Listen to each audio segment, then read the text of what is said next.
So let's talk about the most dangerous animal in the world and whether or not you should be afraid. So, what is the most dangerous animal in the world? This is the most dangerous animal in the world.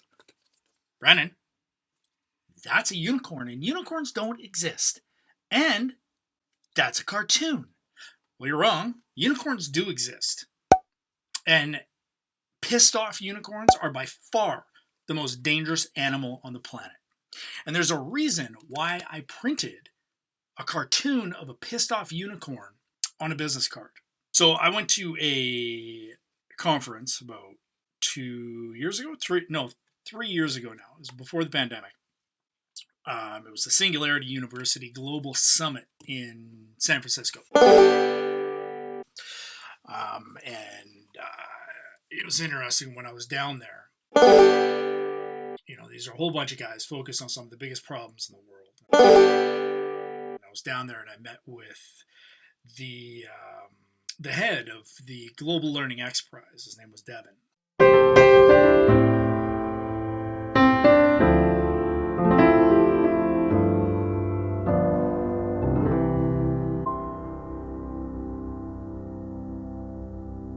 And had a conversation with him about what they were doing with the Global Learning X Prize. And if you don't know what the Global Learning, or the X Prize is, what the Global Learning X Prize is, it was a $25 million prize for a company that could build a piece of software that could run on a phone or a tablet and take somebody from complete illiteracy to full literacy within 18 months. So basically, if you were totally illiterate as an adult and I walked up to you and said, hey, here's a phone, and you would be able to take that phone, and it's totally gamified. You would be able to grab the phone and it would take you from complete illiteracy to full literacy within 18 months. That was their goal. And it was a 6-year prize, or a 6-year contest, and 2 companies ended up winning.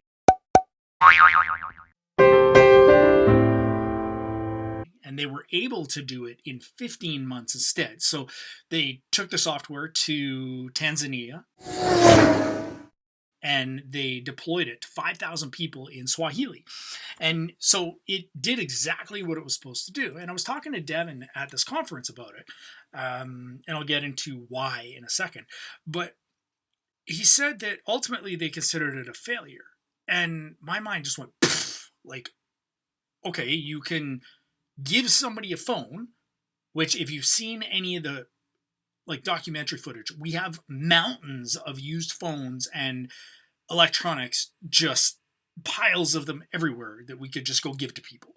So you were successful at doing that, but you considered it a failure. Why? And it was like, because we didn't think of a next step.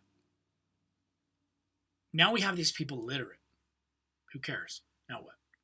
And to me, my brain just started connecting all the dots because, like I say, you can't make a decision based off information you don't have. So me, with the information I have and my experience, I'm able to connect all the dots very quickly. And I was just like, what?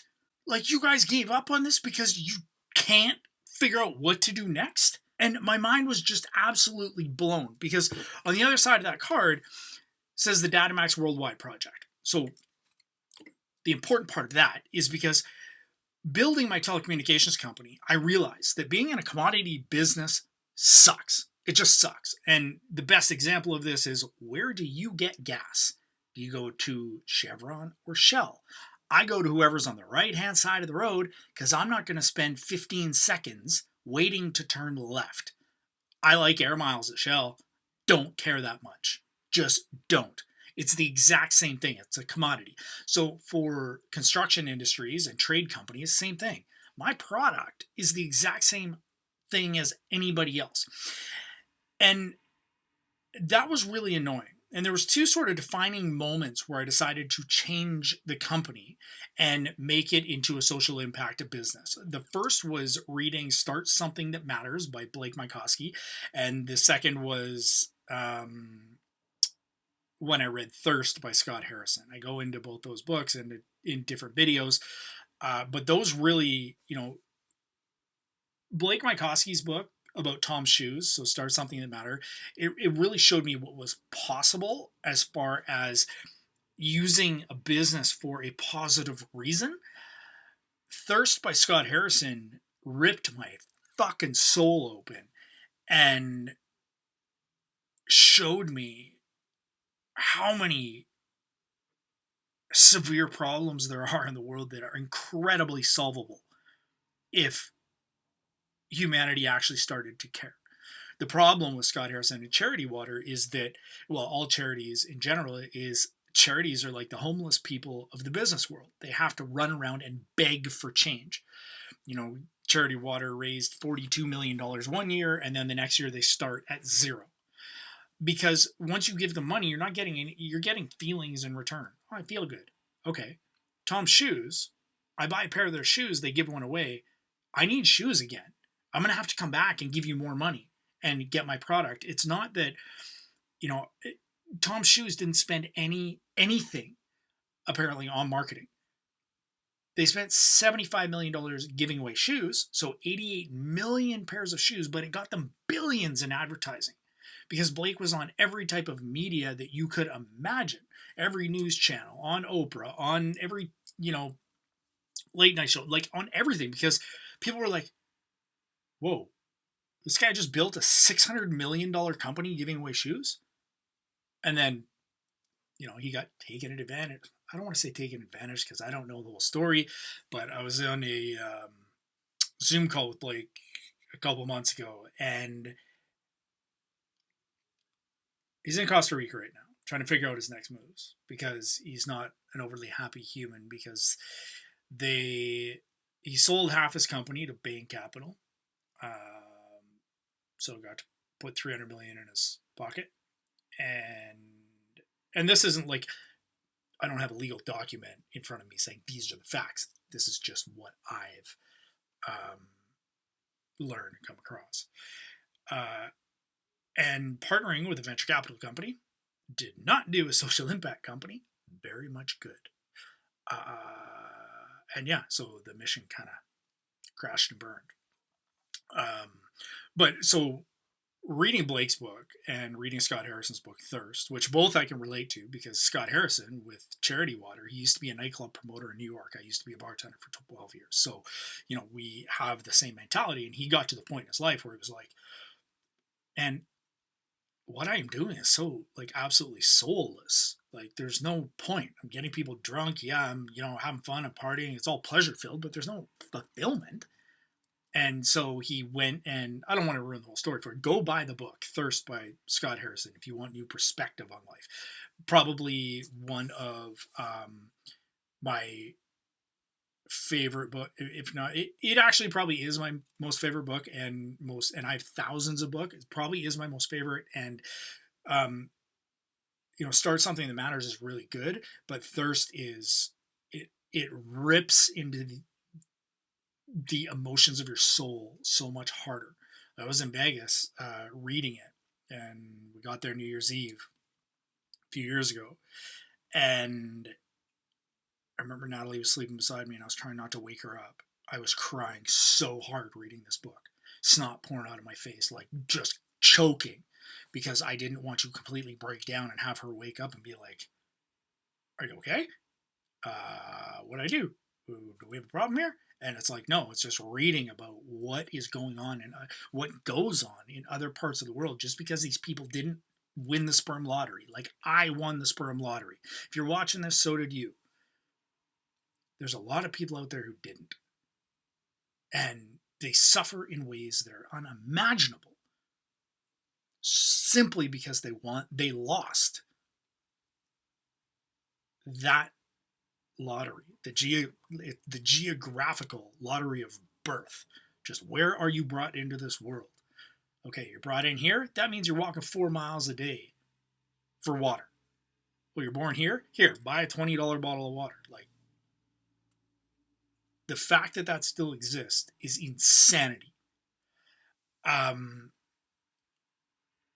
But between those two books, so I was down in, I decided to, I was like, between that, being down in Silicon Valley and in San Francisco, you know, and the dots just connecting, I'm like, we had just done 700 projects across the country for a certain very big company. They may or may not serve coffee.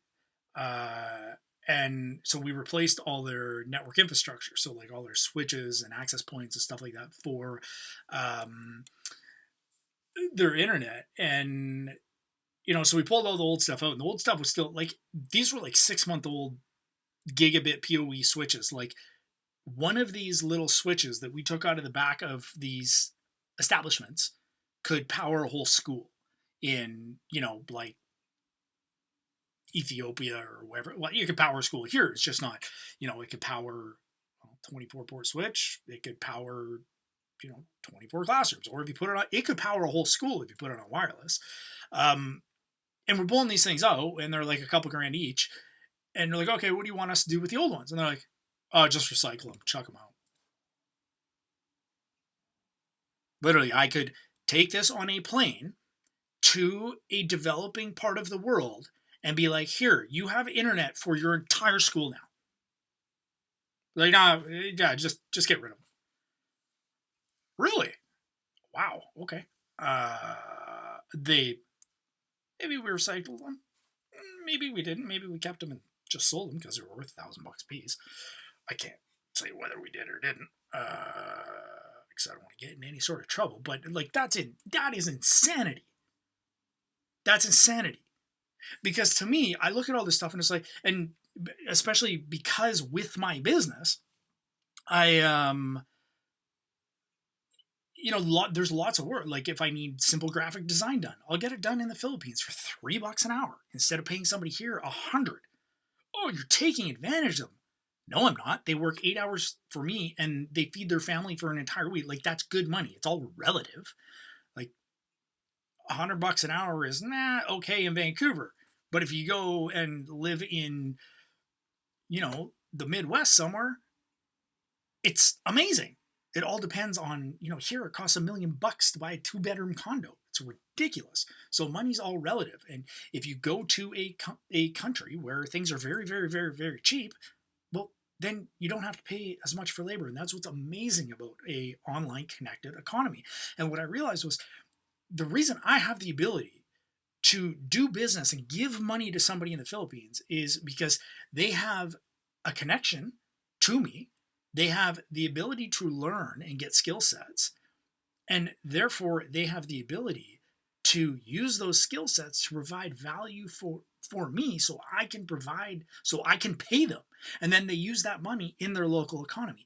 I don't have that same opportunity with somebody in, say, a slum in India or a mud hut in, Uganda or Mali or whatever.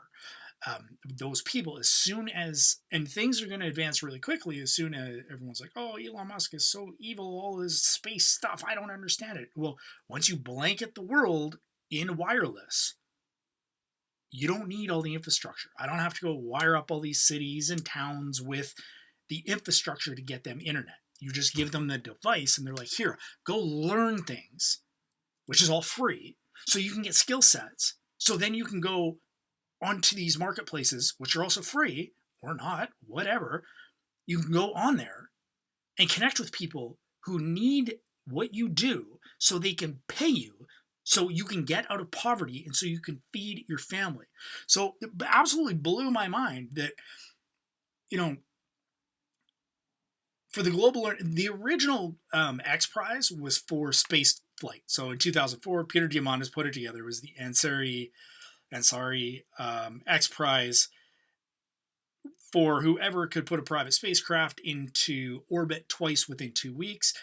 The company that ended up doing it got bought out by Richard Branson. Richard Branson turned it into Virgin Galactic. So it's not like it's a small organization or connected to small people or small minds. And so him telling me this, like, oh, we didn't think of a next step. So what you didn't care about the problem, about why you were doing what you were doing. And this is typical Silicon Valley fashion, by the way. You look at what you can do and you just go and do it. Say, I did that. Why are you doing it? You don't perform brain surgery on a child or heart surgery on a child because you like hacking children apart. You do it to save the child's life. And it's the same thing here. Why are you doing what you're doing? That gives you your next steps. And of course, I don't know all the details, so I only know what I know from the conversations that I had and the input that I got. But the input that I got was, yeah, we solved the problem is for the fact that they can't be literate. We did our job. Well, no, you didn't, because you didn't solve the problem. The problem, them being literate, isn't a problem. It's something. It's a problem it's an obstacle in the way to solving a problem. The problem is these people are broke, poor, sick, and don't have the opportunity that any of us do. Okay, why? Because they can't afford it. Why? Because they don't have access to education, the ability to get skills, and the ability to connect with opportunity to be able to make money, to get out of poverty, to afford healthcare, to be able to bring up everybody around them. Because when you pay somebody online in developing countries, the majority of the time they are going to be spending money inside the city. So it helps everybody. And so all this stuff really pissed me off. So I turned my company into a social impact company. Anyway, when I was going down to I was turning the company into a social impact company before that. And the whole way this works is basically same thing as Tom's Shoes. So yeah, we're a commodity business. Like Tom's Shoes and Nike, same thing, both sell shoes. Nike is just do it, be like these athletes. Tom's Shoes is like, hey, buy our shoes and let's go help some kids, because kids can't. The backstory. It's gonna be a long video again. I hate it that I make long videos unless there's retention, but most people squirrel out. Well, in Blake's book about Tom's Shoes, he starts Something That Matters. He went to Argentina and he was backpacking down there and he saw these kids on the street and he's like, whoa, like why aren't these kids in school? Like they can't go to school. Why? They need a uniform to be able to go to school. The most important part of the uniform is the shoes. They can't afford shoes. And these kids are barefoot and he's like, I live in LA. Like if we get a scuff on our shoes, we throw them away. I'll go get these kids some shoes. Goes back to LA, does a shoe drive, gets 15,000 pairs of shoes. Goes back to Argentina, gives them all away. There's a problem. Kids' feet grow. So this year they have shoes. Next year, those shoes are tight. The year after, can't go to school anymore. So in Argentina, they have this type of shoe, and I want to say it's an alpagata. I'm probably butchering that. Because whenever I think of it, I always think of an affogato, which is coffee over ice cream, which is really tasty. Anyway, so an alpagata is it's almost like a slipper. It's a feminine type shoe, but it's worn by men and women down there, like doctors, lawyers, whoever, right? Like everybody wears them down there. And Blake saw these and he was like, you know what? I bet you I could sell those in the States. And so he went with this story. He's like, these are the shoes we want to bring to the States, and this is why. What we want to do is we want to do a 1-for-1 model. And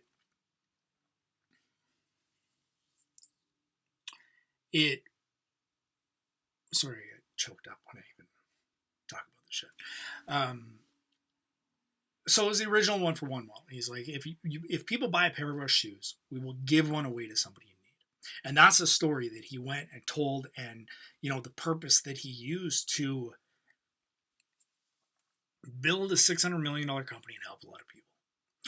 And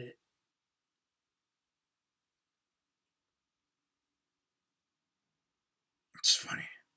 I just, I look at how much good he did, and I don't fucking understand why so many more people didn't just grab onto that. But that's why I exist. That's why Hypersonic Adventures exists. That's why everything. Like, my goal is to, by the year 2030, to create 1 million social impact businesses. Not me myself, but to help other people, help other people, help other people, and basically push it, cross the chasm, get it over the tipping point where it's the new norm, where you will go to shop and before you look at what you want, because it's all the same.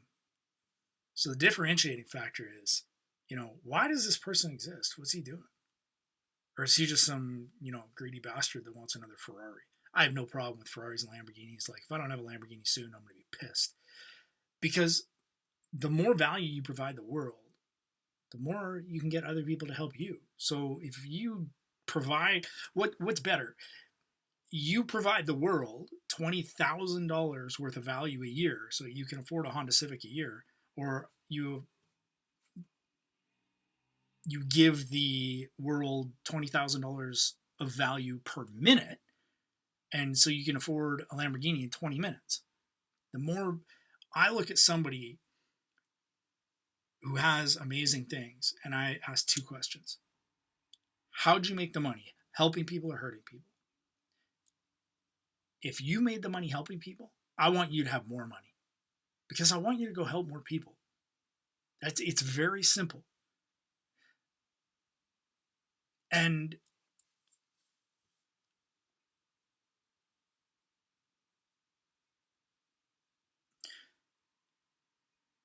it's funny because the emotion I feel around this actually chokes my brain. It chokes my train of thought.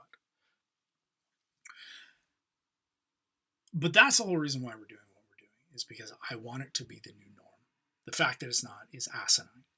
It shouldn't take that long to be able to convince people that helping other people is a good thing. So that, I mean, Blake doing that proved that it was possible to build an enormous company and become very rich going out and helping people. And you can't, like, Nike couldn't have come along and been like, hey, oh, Blake's doing that? Oh, okay, we'll give $2 a shoe. We'll give $2 a shoe to go help people. People would have looked at that and been like, no, that's not genuine. That's not authentic. There's no authenticity there. That's not why you're doing it. You're doing it so people give you money instead of them.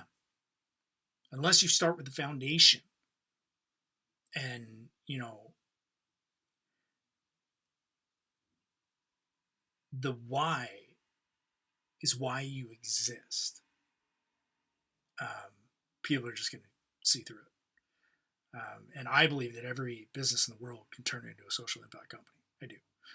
So the whole reason for the card was so when I went to San Francisco, I was at these conferences, I could hand this card to people and it was a talking point because obviously it had who we are, what we're doing on the back.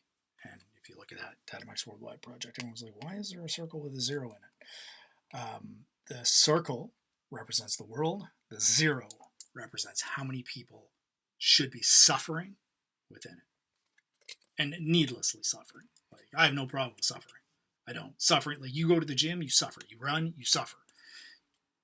So I watched a good thing on a couple Navy SEALs being interviewed, and they were talking about BUD/S, about Hell Week in the Navy SEALs. And they're like, man, the best way I can describe the purpose of that is it isn't until you make people suffer to the extreme that you can see who they actually are and what they will do in times of stress. And you want to find that out then. You don't want to find that out when lives are on the line. So you have to break people down to who they are. So you can. It's the ultimate resume. They gotta hand you a piece of paper. Oh, this is who you are. Oh, I'm glad you printed me a nice resume. No. Here's your new job interview. We are going to go in a room for 5 days, and we are not going to sleep. And I'm going to see who you really are. That is the ultimate interview. Because I went 2 weeks. We got so busy. I literally almost killed myself. I passed out from exhaustion in one of those coffee shops while I was changing a wireless access point. Completely dislocated my shoulder. Ripped, like, if you've never ripped a limb out of a socket before, it's like a drumstick out of a chicken. It hurts a lot. And I couldn't leave because multi-billion-dollar company, 4 a.m, they don't care about my problems. All they know is I have their network completely ripped apart. And if it's not up, I'm in a lot of trouble. So I had to work for 4 hours with my arm hanging out of the socket. It was absolutely ruthless. But ultimate suffering. And until you don't know what you're made of until you have to go through some shit. You just don't. Well, suffering's not bad, but needless suffering, like the fact that people die because they don't have clean water or sanitation or food, that is insane. That is absolute insanity. That kind of suffering I don't agree with. So the zero people in the world should be suffering like that. Pissed off unicorn. Let's get to that.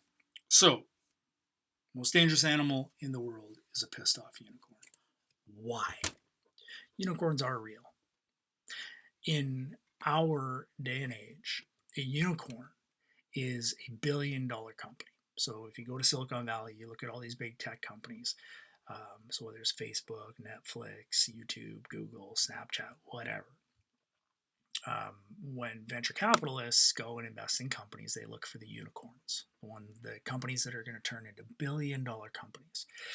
And the reason why is because they invest in a lot of companies. They know they're going to strike out on 7 of them. They might break even on 1 or 2, and that one is going to hit it out of the park. The one that hits it out of the park is the one that brings in all the actual profit. So that's what they look for. Now, the majority of unicorn companies are just stupid and useless. They just are. They're just about the money. They're just about the ego. They're just about the, let's get as many users as we can, and haha, look at what we can do. Like, the example I use, and nothing, I mean, I've never had a positive relationship with anything they do. I haven't used their stuff a lot. I just don't see the purpose. Like, what was the purpose of Snapchat? Like, why? It's just another way to burn people's time, and it's just a pissing contest. Oh, let's see, we can get users, we can get more users, we can make money, for our investors. Oh, I can feel good. Evan Spiegel, like 23 years old. Look what I can do. And even you watch a lot of Mark Zuckerberg stuff now, and a lot of it is just, like, oh, this is the greatest thing since sliced bread. Don't live in the real world. Come live in the metaverse. You got to understand his origin. Facebook started as a site to bully people. Literally. Not the actual Facebook, but Face Smash, whatever it was, where they were rating and ranking people online. If you go see the documentaries and stuff like that, that's what it was originally started as. And then they turned it into, they're like, oh, well, we could pivot this to a like online yearbook thing.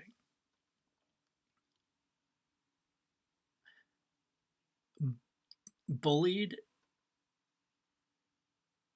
and angry people should not be in control of a lot of people.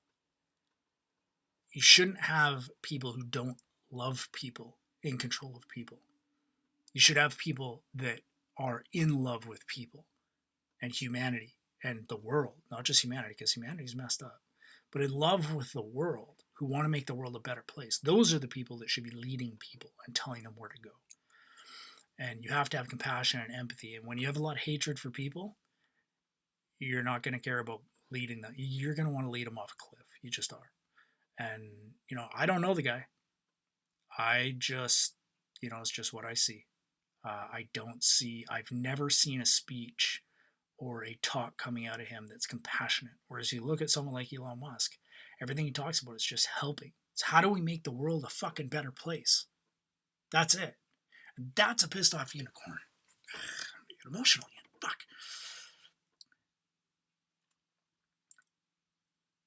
Oh, right there. Perfect. I don't know if you can read that. Humphrey Bogart, and one of the biggest actors in the 40s and 50s. The quote says, "The only point in making a whole bunch of money is so that you can tell some big shot where to go. Because when you have enough, nobody can tell you what to do." I mean, yeah, we can get into governments and laws and stuff, and okay. But a unicorn company, a company with billions of dollars, like Elon Musk, he sees a problem. The oil company can shut him down. They can shoot him. That's all they can do. After that, he has enough resources to do whatever he wants. And there's a reason he open sourced all the patents for Tesla. Whatever. Shoot me. All the patents are out there. Somebody else is going to do it. Realistically, when Elon sees a problem, he can dive into whatever he wants. He's scared shitless of artificial intelligence. So he's in with all the artificial intelligence people.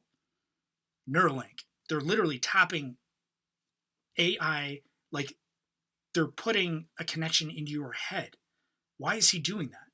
Because somebody's going to do it. And he's scared shitless that the people that are going to be in control of it are going to be evil, are going to do bad things. And so he has enough resources. He is a very big, strong unicorn. And he's pissed off at a lot of people doing bad things. When you have a pissed off unicorn, you can't stop it.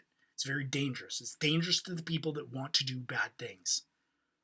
So do you know why gas companies exist? Oil companies. So apparently originally, and a lot of problems came because of this. So apparently, and it's just what I've heard. Like, I'm not a historian. It's just what I've read and what I've learned. Apparently the car was originally designed to run off both gasoline and alcohol, so ethanol, because there was cornfields everywhere you could make alcohol and stuff like that. And apparently Rockefeller didn't like it too much, so Standard Oil, and because they wanted everybody buying oil, so they're like, how do we get rid of our competition? Holy shit, people shouldn't be drinking alcohol. Look how rowdy they are. Hello, government of USA. Could we outlaw alcohol, please?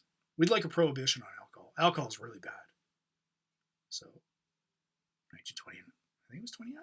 What was prohibition? I don't know. Anyway, prohibition hit. No more alcohol. Cars only run off oil. Interesting. But what else came with that? Well, then there was bootlegging. You had Al Capone and all his guys in the north, but then you had the Mexicans form cartels, and they were running stuff up from the south. And then prohibition's over.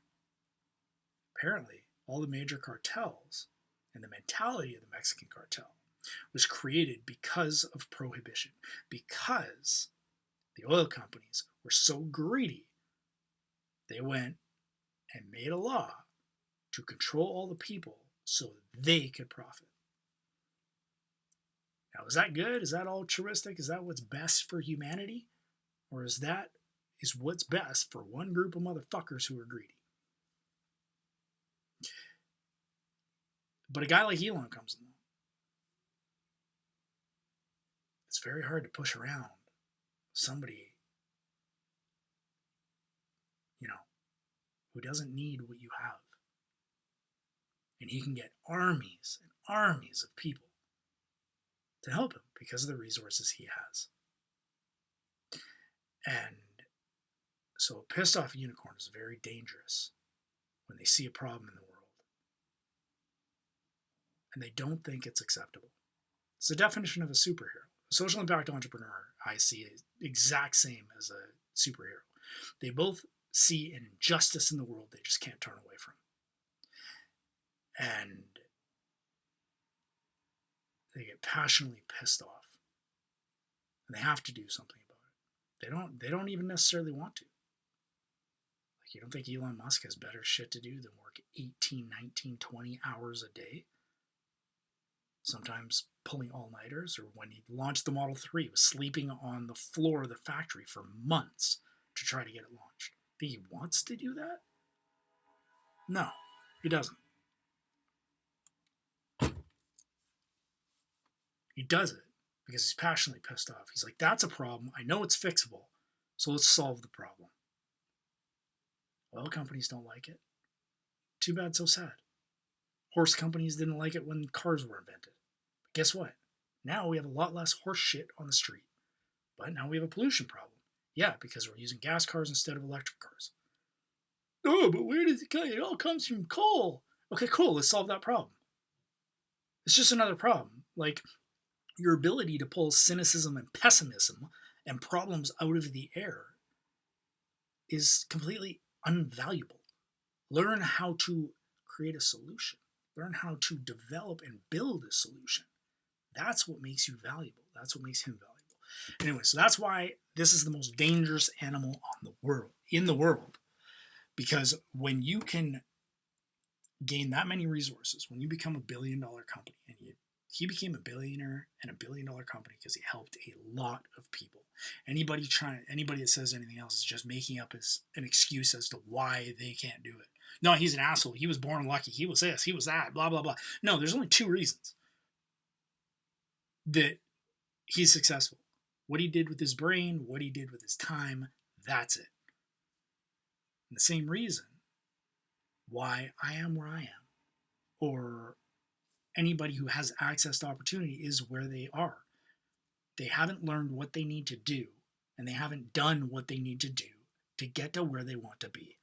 That's it. A guy like that is like, what's the problem? Let's go solve it, and let's not stop until we do. And he said one of his most famous quotes. It's like, I thought we had like a 10% chance of success. As he's launching $60 million fireworks with SpaceX. Like, well, there goes another $60 million, and it's his money. Like, he literally put all of his money.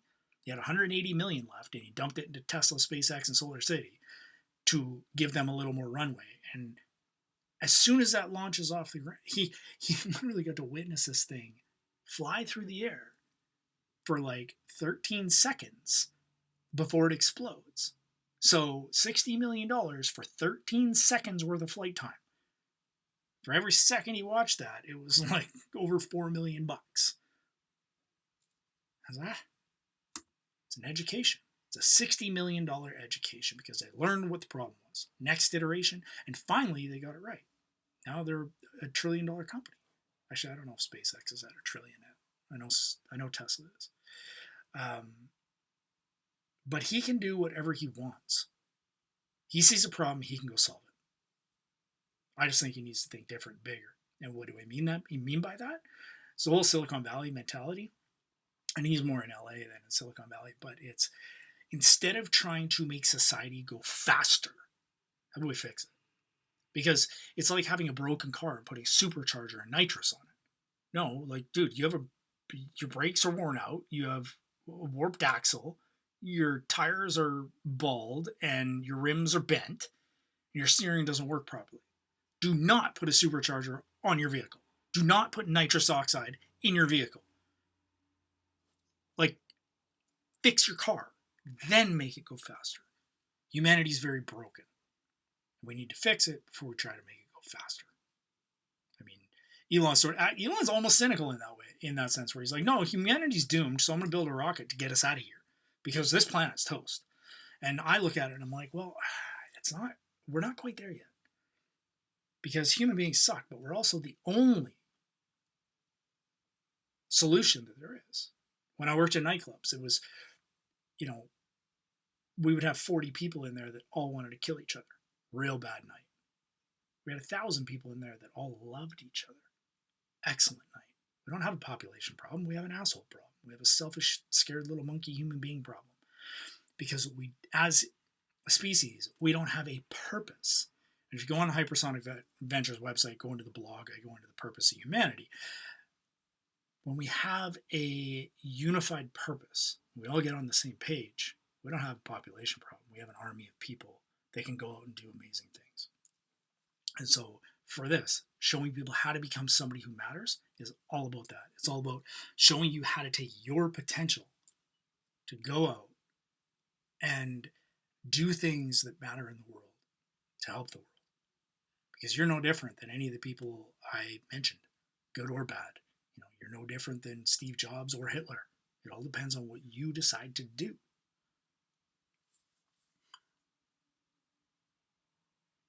But unfortunately, you need to know better before you can do better, and that's what this is about.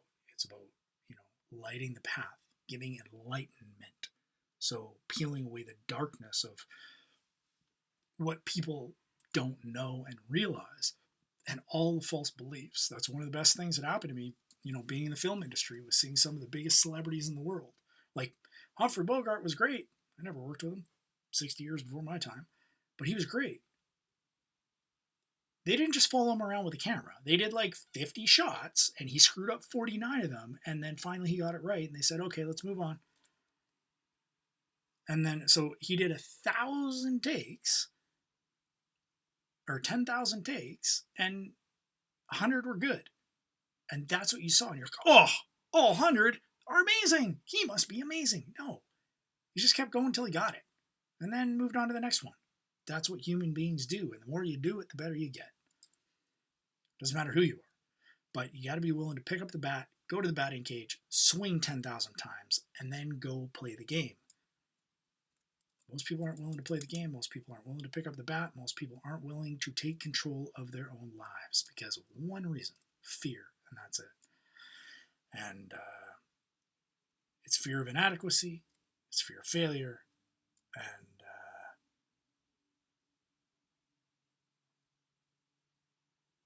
it's just ignorance because they don't realize that everybody's afraid of that. Everybody is inadequate. Everybody sucks.